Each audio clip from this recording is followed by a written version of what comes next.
Uzgoj povrća je posao koji zahtjeva dosta vremena i pažnje, ali nas višestruko nagrađuje sa zdravim i lijepim plodovima.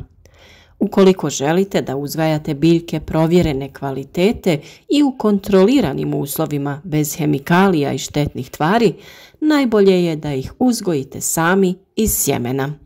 Sjeme je najbolje kupiti od provjerenih uzgajivača ili još bolje ako ste uspjeli sačuvati sjeme nekih svojih starih sorti.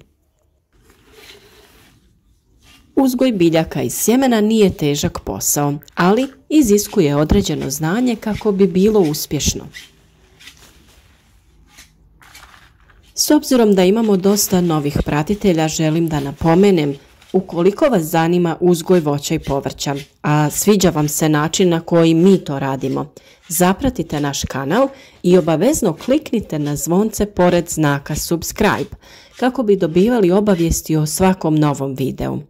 Trudimo se da teme naših videa prate radove u vrtu kako bi vama bilo lakše, a mnogi ipak propuste pojedini video pa traže objašnjenja u komentarima.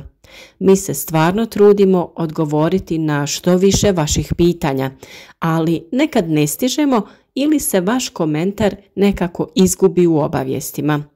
Sve o uzgoju već imate u prijašnjim videima, pa malo pregledajte u popisu video zapisa ako ima to što vas zanima.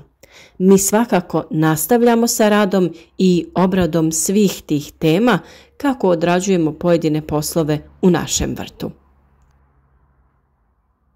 U današnjem videu govoriti ćemo o tome šta vam je to sve potrebno da bi uzgojili presadnice biljaka za vaš vrt.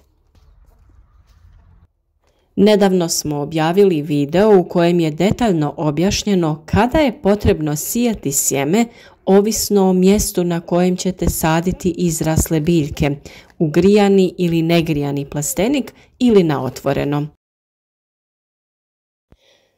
Link za taj video staviti ćemo u opisu ovog videa kako biste znali kada je vrijeme da posijete određene biljke ovisno o mjestu uzgoja.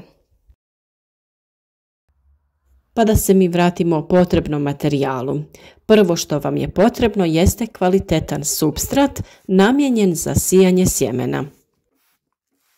Taj supstrat ili zemlja sadrži određene tvari i hranjiva koji su potrebni biljci za početni razvoj. Također je potrebno da nabavite neke drvene gajbe ili plastične kontejnere, te imate i one kontejnere od stiropora sa ili bez otvora. To možete kupiti u svim poljoprivrednim ili vrtnim trgovinama. Postoji nekoliko načina za sijanje sjemena i o tome ovisi vrsta ambalaže koju ćete nabaviti. Možete biti skromni i koristiti ovakve drvene gajbe u koje ćete na dno staviti najlon. Najlon lagano izbušite kako bi mogao da otiče višak vode. Stavite zemlju i rasporedite sjeme. Prekrite sa još zemlje i zalijte. Postoje i namjenski kontejneri od stiropola u koje sijete na isti način. Sjeme sijano na ovaj način ne smije biti pregusto kako bi biljke kvalitetno napredovale. U svakom slučaju ove biljke će kada razviju prva 2 do 4 lista morati biti presađene u veće kontejnere ili pojedinačne čašice. Tako će se dalje pravilno razvijati i biti zdravije. Koristeći ovakve široke kontejnere za sijanje, štedite na prostoru.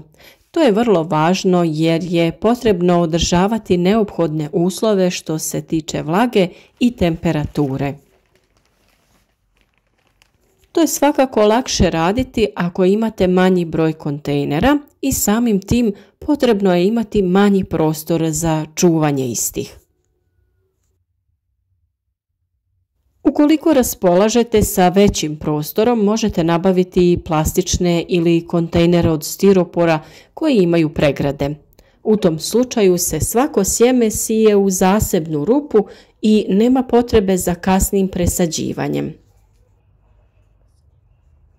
Presađivanje ovisi o veličini otvora u pojedinom kontejneru.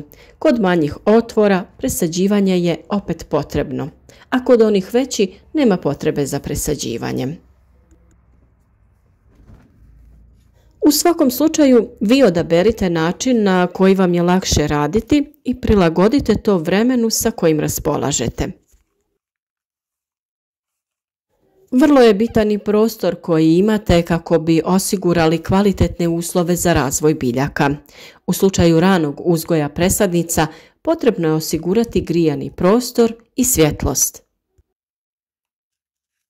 Na našem kanalu već imate video o tome kako da pripremite malo klijalište za razvoj presadnica i sjemena.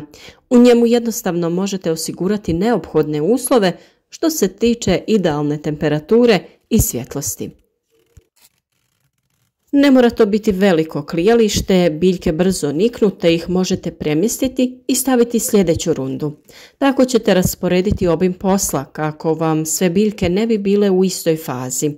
Ovako ćete dio po dio presađivati, a kada završite sa jednom rundom, druga će biti spremna. Na taj način vam neće doći do zastoja u radu. Također su vam potrebne još i adekvatne posude za zalijevanje, prskalica za vlaženje zemlje u ranoj fazi razvoja. Također na našem kanalu imate prikazano u jednom od videa kako možete napraviti toplu leju, gdje ćete prirodno potaknuti zagrijavanje zemlje i prostora oko biljaka. Sve te uslove možete osigurati biljkama tako da sami pripremite rasvjetu i grijani prostor, kao što i mi to radimo. Ukoliko imate manjak prostora i radite to u kući, imate mnoštvo proizvoda koje možete nabaviti, a koji su za uzgoj manjeg broja biljaka. Većinom su to klijališta koja imaju specijalna svjetla i u kojima se može dobiti željene uslove vlage i temperature. Vjerujem da osim na internetu njih možete pronaći i u većim i bolje opremljenim centrima koji imaju odjel za povrtlarstvo. Nakon što su vaše biljke niknule i vrijeme je za presađivanje, biti će vam potrebne određene PVC čašice ili vazne u koje ćete ih presaditi. Za tu namjenu također vam je potreban namjenski supstrat za presadnice. Također možete potražiti i određena hranjiva koja su potrebna biljkama za početak razvoja. U toj fazi je vrlo važan fosfor jer je on zadužen za razvoj jakog korijena, dok je dušik zadužen za razvoj zelenog dijela biljke. Samim tim, ta dva elementa bi trebala biti više zastupljena u fazi početnog rasta. Na primjer, NPK omjer bi trebao biti 20-30-10.